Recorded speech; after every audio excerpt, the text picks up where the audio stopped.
નમસ્કાર, આપ જોઈ રહ્યા છો સ્પાર્ક ટુડે ન્યૂઝ। વડોદરામાં વધતી ચોરીની ઘટનાઓને લઈને પોલીસનું કોમ્બિંગ ઓપરેશન શરૂ કરવામાં આવ્યું છે। પોલીસ વડોદરા શહેરમાં વધતી ચોરીની ઘટનાઓને ધ્યાનમાં રાખીને શહેર પોલીસે વિવિધ વિસ્તારોમાં કોમ્બિંગ ઓપરેશન હાથ ધર્યું છે। ડીસીપી ઝોન 3ના માર્ગદર્શન હેઠળ મકરપુરા, માંજલપુર સહિત ઝોન 3ના વિવિધ વિસ્તારોમાં પોલીસની ટીમોએ સઘન ચેકિંગ હાથ ધર્યું છે।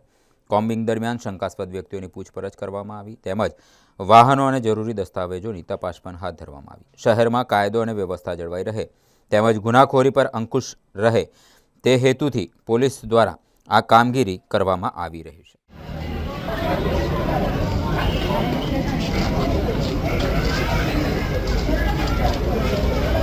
ये लोग एक साथ चले तो ना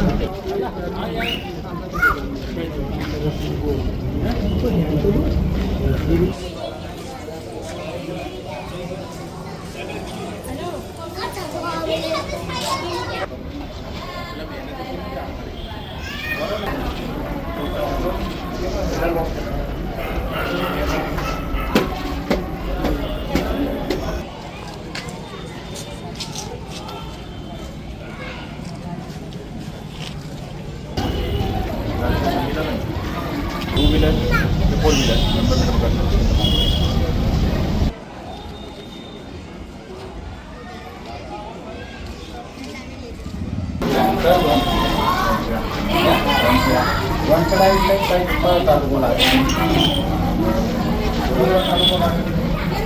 આજે ઝોન 3 ના અંદર આવતા મકરપુરા, માંજલપુર અને વાડી પોલીસ સ્ટેશન હદ વિસ્તારમાં અલગ અલગ ટીમ બનાવીને જે કોમ્બિંગ કરવામાં આવી રહ્યું છે તેમાં તમામ ગુસ્સી રોકના આરોપીને ચેક કરવામાં આવી રહ્યા છે।